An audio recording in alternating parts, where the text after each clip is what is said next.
You've been a United States Senator less than 2 years. You don't have any executive experience. Are you ready to be president?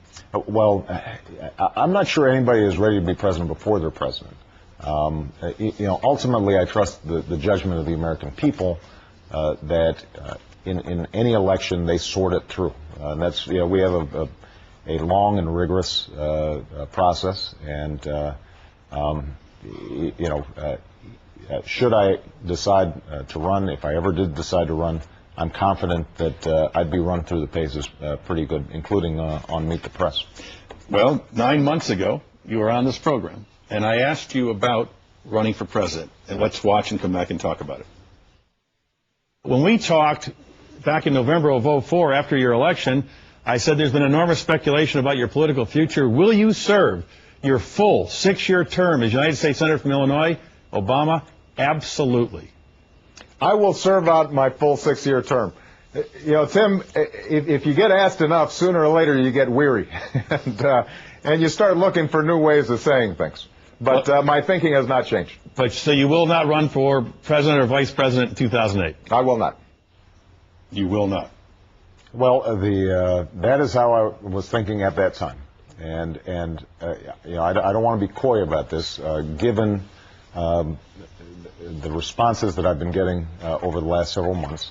I have thought about the possibility, but I have not thought about it with the seriousness and depth that I think is required. My main focus right now is in 2006 and making sure that we retake the Congress.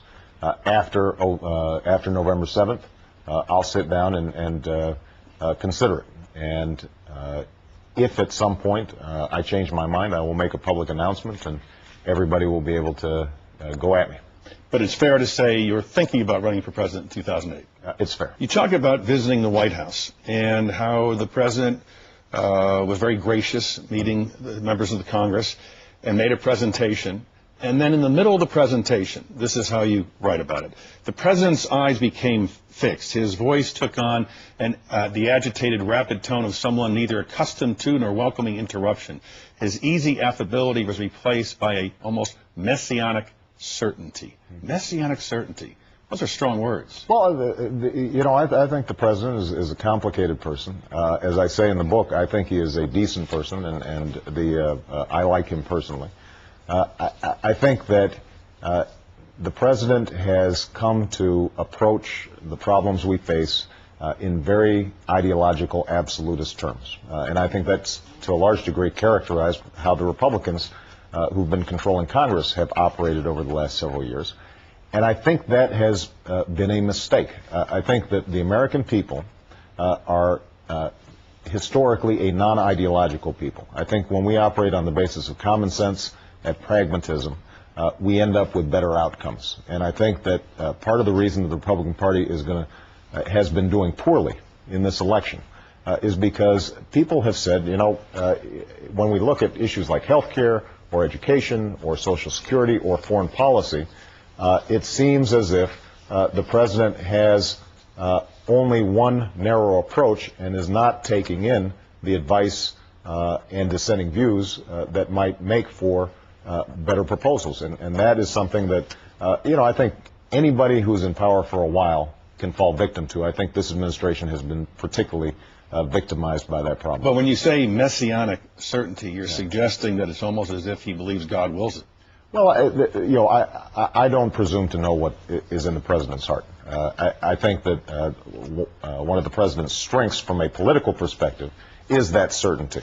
I think that the problem has been that that certainty has precluded him from looking at issues based on facts as opposed to based on ideology. And I quote in the book one of my favorite stories from the Senate when Daniel Patrick Moynihan of New York is in an argument with a colleague on the floor, and the colleague's probably not doing too well in that argument.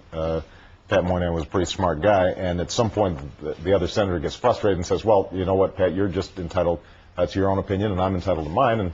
And Moynihan frostily, I'm sure, says, you are entitled to your own opinion, but you're not entitled to your own facts.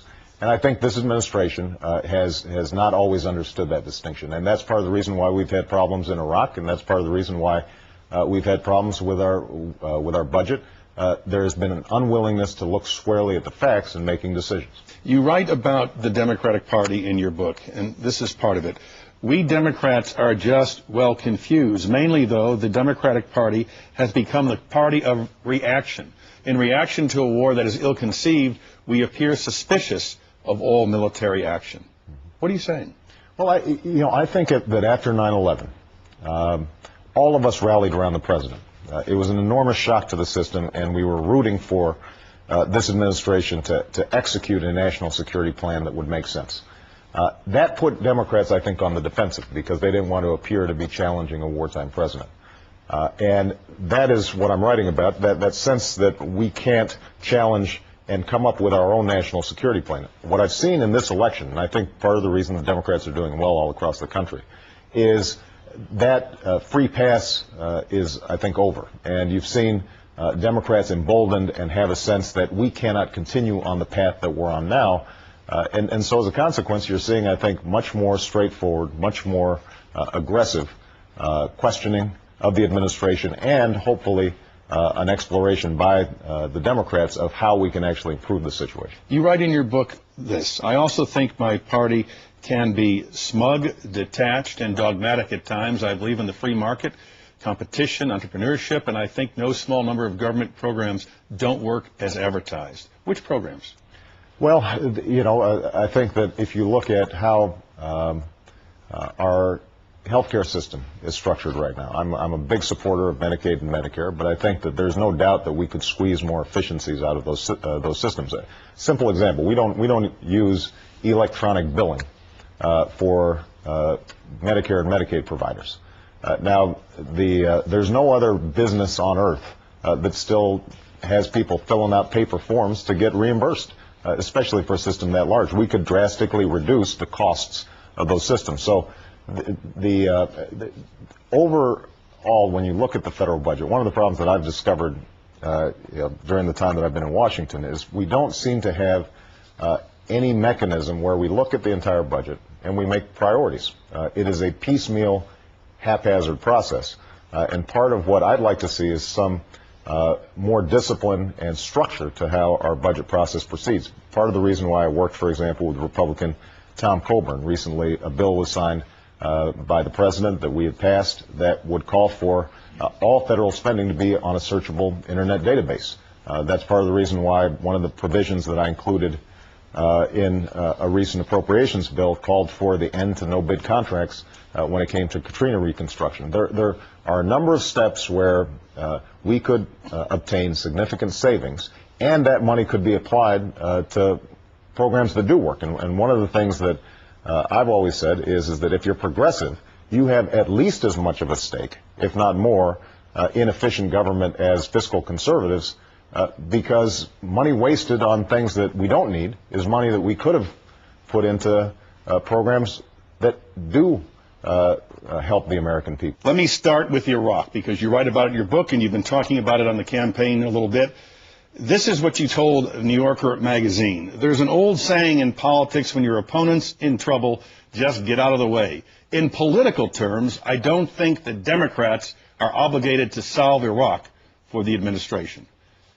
Is there an obligation in non-political terms? Yes, and then if you follow up the quote in that magazine article, what I said is, despite the politics, we have young men and women who are putting their lives at stake in Iraq. We're making an enormous investment on the part of the American people.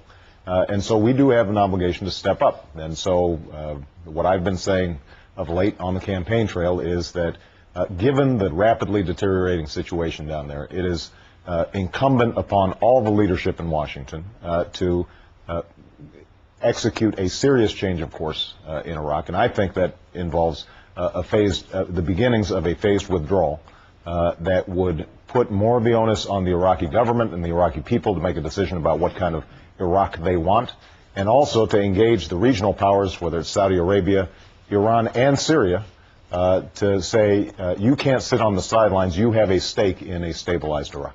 In your book, page 302, you write that we should begin this phase withdrawal by the end of 2006. Right. That's within the next 70 days. Right. That's your position. Well, what I would do is to sit down with the Joint Chiefs of Staff at this point and say, we are going to begin this phased withdrawal. How quickly can we begin this in a responsible way in consultation with the Iraqi government? And it may be now, keep in mind I was writing this 3 or 4 months ago, it may be at this point that it happens at the beginning of the year, but the most important thing is to send a strong signal that we can't arbitrate a civil war. We can't impose a military solution on the problems in Iraq. What we're going to have to do is make all the parties involved come to some sort of political accommodation, and they're going to have to make a decision about the kind of country that they want to live in. Would you have direct negotiations between the President of the United States and Kim Jong-il? What I would do is, at this point, given the provocation of the recent nuclear test, I think let's try to get these sanctions to work. I think the administration, which had not done a very good job on the North Korea issue, partly because it's been bogged down in Iraq, right now is taking some of the right steps. Let's reconvene the six-party talks. China and South Korea are central to those efforts.